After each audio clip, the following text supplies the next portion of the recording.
Kabar penemuan benda-benda purbakala di situs Bungal muncul secara luas pada tahun 2019. Situs Bungal yang berada di Desa Jago-Jago, Kecamatan Badiri, Tapanuli Tengah ini berawal dari informasi masyarakat Desa Jago-Jago yang menemukan sejumlah benda bernilai sejarah pada aktivitas penambangan emas masyarakat. Bagaimana riwayat sejarah penemuan benda purbakala di situs Bungal ini terdengar hingga menjadi perhatian khusus oleh para peneliti arkeologi?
Situs Bungal diduga menyimpan nilai sejarah dan kepurbakalaan yang melimpah. Kompleksitas ragam temuannya menjadi objek penting akan penyempurnaan historiografi di Indonesia, khususnya mengenai jalur pelayaran klasik pesisir barat Sumatera, koneksinya dengan Samudra Hindia, dan akar relasinya dengan kawasan pesisir Jazirah Arab.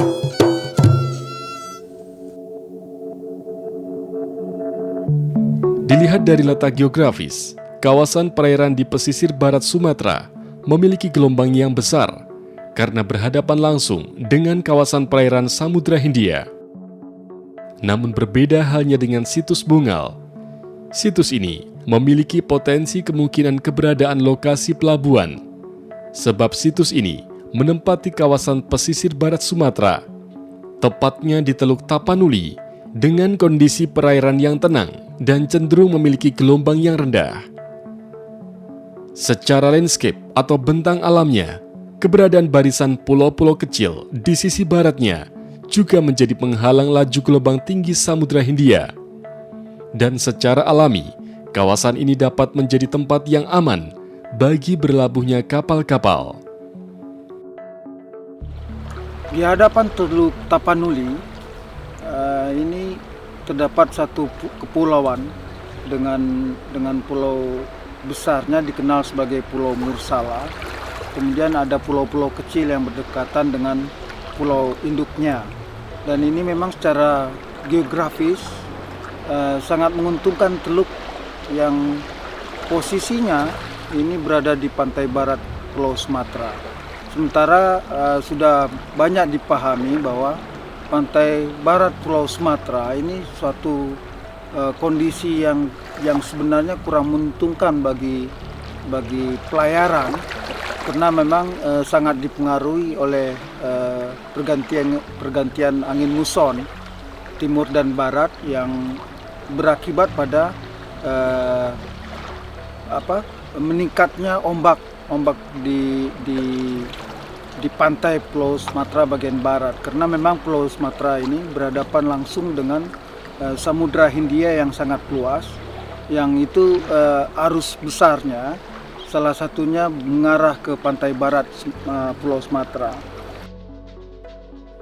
Jejak pelabuhan kuno di situs Bungal juga didukung oleh keberadaan aliran sungai yang langsung bermuara ke laut.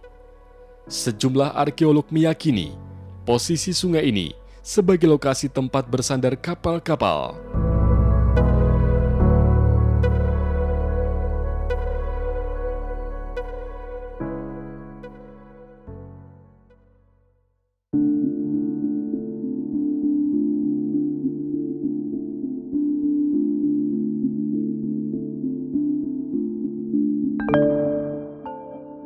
Sejak tahun 2001, tim arkeolog dari Balai Arkeologi Sumatera Utara telah mengetahui gejala kepurbakalaan situs Bungal. Penelitian arkeologi yang dipimpin oleh Dr. Andes Lukas Partanda Kostoro melakukan survei lapangan sekaligus pendataan tinggalan sejarah dan purbakala di Tapanuli Tengah, Sumatera Utara.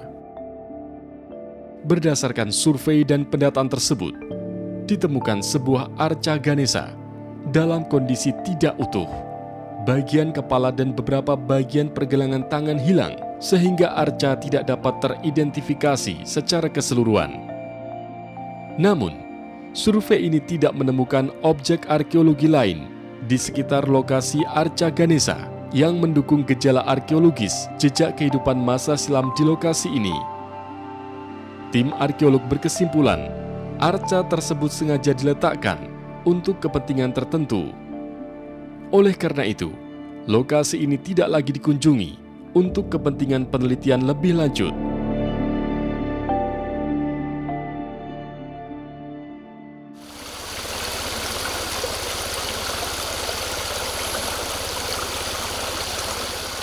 Masyarakat desa Jago-Jago pada tahun 2010 memanfaatkan lahan di lereng Bukit Bungal untuk dijadikan lahan perkebunan. Pengolahan tanah di lokasi ini secara tidak sengaja justru menemukan kandungan-kandungan emas di dalam tanah. Ini masnya. Musrin Siregar, salah satu dari petani yang mengolah lahan, mengungkap hal tersebut. Bahwasanya awalnya saya itu dulu sebagai petani cabai. Petani cabai, semangka, timun, kacang panjang begitu ya. Tetapi pada dasarnya saya petani cabai di sana di daerah Jago-Jago ini yang namanya Bungal. Daerah Bungal jauh namanya, Bungal jauh. Begitu kami membuat bedengan-bedengan begitu, alur-alur cabai itu, paret-paretnya dan juga untuk lahan untuk menanam cabai ini, bedengan namanya. Setelah itu pendek cerita lagi kami tanam cabai. Jadi terbesit dalam hati saya, loh, kok di dataran gini ada kerikil, ada batu gitu ya. Jadi dia setiap hari saya injak begitu, batu-batu bulat yang seperti itu loh. Jadi dalam hati saya, loh, mungkin ada di sini, ada emas mungkin di sini, begitu pikiran saya kan. Jadi satu hari itu saya ambillah tanahnya, saya masukin ke baskom, ke ember, saya cuci lah, ada paret di situ. Saya cuci, jadi saya bersihkan sampai bersih, tinggallah dia tanah, pasir dengan konsentrat itu yang harusnya itu pasir hitamnya itu. Nampaklah itu biji-biji cabai dan ujung-ujung jahit seperti pasir, masih itu halus-halus kan. Yang selama ini saya berkebun cabai beberapa bulan di sini, rupanya ada emas di bawah cabai saya ini kan, begitu saya heran saya. Sehingga berjalannya waktu lagi, sekitar 3 tahun yang lalu, bukanlah ini pertambangan rakyat ini kan. Pertambangan rakyat itu, jadi dikelola oleh masing-masing yang punya tanah kan. Lahan mereka itu masing-masing. Dan juga masyarakat di sini juga ikut ke sana untuk mengambil hasil itu kan.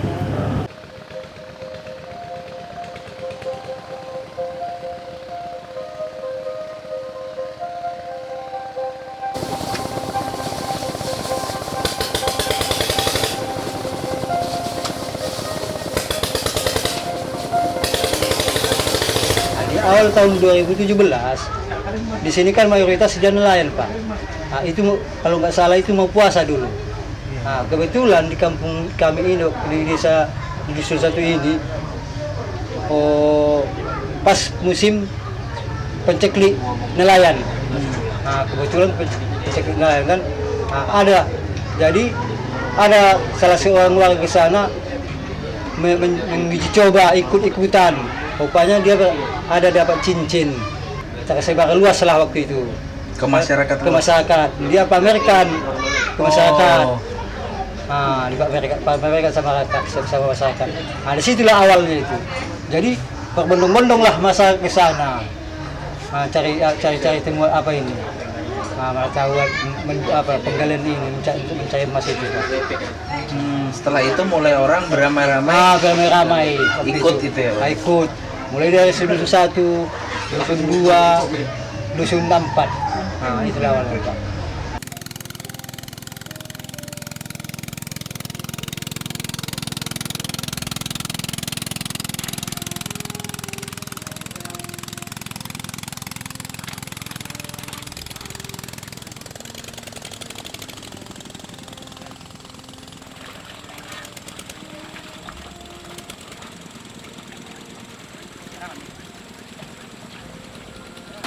2016 terjadinya. Kita di sini bukan awalnya kayak nambang di sini. Kita ini di tanam palawija ini. Tahu-taunya dengan keadaan ekonomi, jadi dirancanglah ini mendulang, kira-kira memadai, dilanjutkan sampai sekarang. Terus selain emas apa yang ditemukan? Ya berupa pernak-pernik atau koin tulisan Arab yang bunyinya apa, yang tulisannya Yasin, ataupun apa lagi, patung, Kalimat tauhid. iya itu beragam dia, ada yang kuningan, ada yang timah, ada yang emas, ada juga yang perak. Ada yang perak. Ada yang Macam-macam. Cuma kalau dia bentuknya nggak ada apanya, nilainya umpamanya 50 PO rupiah nggak ada gitu, cuma dia tulisan Arab aja. Kalau koin baru-baru ini ya temukan ada di situ yang lewat lubang yang ini kan. Berapa hari yang lalu? Perak enggak, mungkin kemungkinan perunggu. Oh, perunggu. Tapi Arab nggak itu? Arab. Arab ya. Tahu tulisannya apa, Pak? Nggak tahu. Arab apa nih? Arab gundul deh. Iya. Sejumlah masyarakat menemukan benda-benda artefaktual. Benda-benda ini ditemukan di perluasan lubang-lubang penambangan yang berada di kedalaman sekitar 3 hingga 5 meter. Banyak kami jumpain di sana. Ini yang hijau, kayak ini timah-timah, yang ada kayu-kayu gini, kami nggak tahu apa manfaatnya. Begitu kami nggak tahu, yang kami buang-buang selama ini. Kayak inilah, kayak ini model ini. Inilah pertama dapat saya ini. Oh, Pak. Ini tembak apa? Dibilang tembaga, perunggu, belum tahu pasti. Nah, inilah awal dapat ini. Bilang temuan saya yang paling yang sampai sekarang ini saya simpan. Dan juga ada manik-manik, koin, ada koin Cina ini. Koin Cina, koin apa namanya yang dibilang ahli peneliti itu, koin Abbasiyah Umayyah. Benda-benda tersebut diantaranya berupa koin-koin berinskripsi Arab, kaca-kaca dan keramik Timur Tengah abad 7 hingga 9 Masehi, manik-manik yang beragam warna dan jenis, dan sejumlah fragmen kayu kapal maupun struktur kayu nibung. Terus pemukiman pun ada juga ditemukan itu di sana, penambang tuh.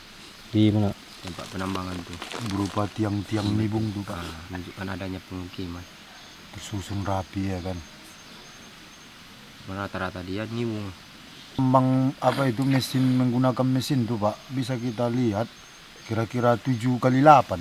Bisa sepanjang Iya, itu. karena kalau orang tuh membuka lahan tuh masih bagus. Kalau kayak kita dari kampung mendulang manual, palingan sebatas lubang yang kita bikin itulah. Oh iya. Mau dapat 2 tiang nanti 1 lubang. 2 meter kali 1 meter. 2 meter kali 1 meter awak gali kan. Mau dapat nanti 2 tiang. Tapi kalau menggunakan mesin tuh, Pak, mau luas. Lebih luas ya. Iya, 7 kali 8 lah susunannya itu. Titik akhirnya Pancang, tempat kebun kita lewat Simujrin. Ada titik akhirnya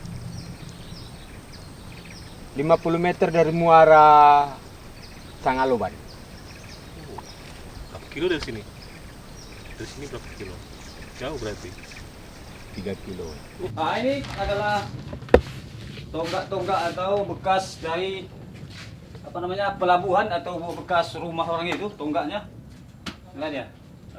Ini yang ke atas, di bawah. Dipacakkan begini kan. Nah, itu dia. Masyarakat juga menemukan fragmen kemudi kapal yang diduga kemudi kapal Do Oman setinggi 5 meter.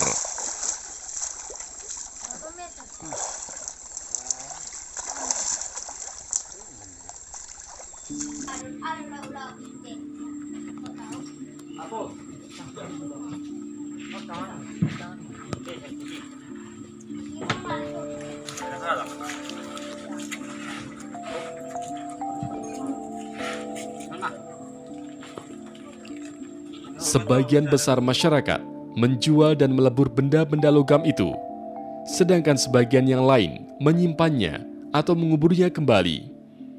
Hal ini disebabkan masyarakat belum mengetahui kandungan nilai sejarah dalam benda-benda tersebut. Banyak masyarakat tidak tahu menau tentang betapa berharganya nilai benda-benda peninggalan bersejarah tersebut. Benda-benda yang sebagian besar koin-koin perak dan perunggu ini dibawa kepada kolektor barang antik untuk dijual. Masyarakat penambang sejak awal turut berjasa menyingkap eksistensi situs Bungal. Namun situs Bungal masih menyisakan keprihatinan besar. Hal ini disebabkan peran pemerintah sebagai pemegang kebijakan masih sangat minim, sehingga upaya penelitian dan perlindungan situs Bungal mengalami banyak kendala serius. Dampaknya, makin sulit bagi para peneliti untuk merekonstruksi aspek-aspek penting situs ini di masa lalu. Padahal, situs Bungal adalah situs yang ditempati oleh beragam latar asal, budaya, dan agama. Mereka hadir ke Muara Pinang Sori dan tinggal di enclavement yang terbentuk berdasarkan latar primordialnya. Jejak artefaktual yang ada telah memberikan banyak informasi bahwa situs ini pernah dihuni oleh kelompok strata sosial kelas menengah ke atas. Namun, gambaran ideal ini mungkin sulit digambarkan jika tidak ada sinergitas antara pihak terkait untuk tujuan penelitian dan perlindungan situs. Barang-barang peninggalan ini, baik koin, baik itu berupa patung, baik itu artefak, piring, guci, kendi, ya kita nggak mengarah ke sana. Karena mengapa? Nggak tertarik dengan hal yang seperti itu. Karena mengapa? Karena kita nggak ada arah yang mengarahkan arahnya ke sana. Kita yang tertarik ke sana untuk mencari emasnya, kan begitu, kandungan emasnya. Karena emas itu yang menjadi nilai bagi kita untuk mencari pundi-pundi rupiah. Nah, itu dia. Jadi kalau barang-barang yang peninggalan ini kan nggak pernah menjadi rupiah bagi kita pada saat itu. Nggak pernah menjadi uang penghasilan bagi kita pada saat itu. Makanya orang-orang siapapun dia, baik saya itu kawan-kawan semua itu nggak tertarik dengan hal yang seperti itu. Jadi Pak Jumiran ini kenal dengan orang-orang yang ada di Medan, orang-orang Unimek. Dari kolektor inilah kabar penemuan ini terdengar hingga ke Museum Uang Sumatera Utara. Dari sanalah informasi keberadaan temuan peninggalan artefaktual di situs Bungal terdengar ke sejumlah peneliti sejarah.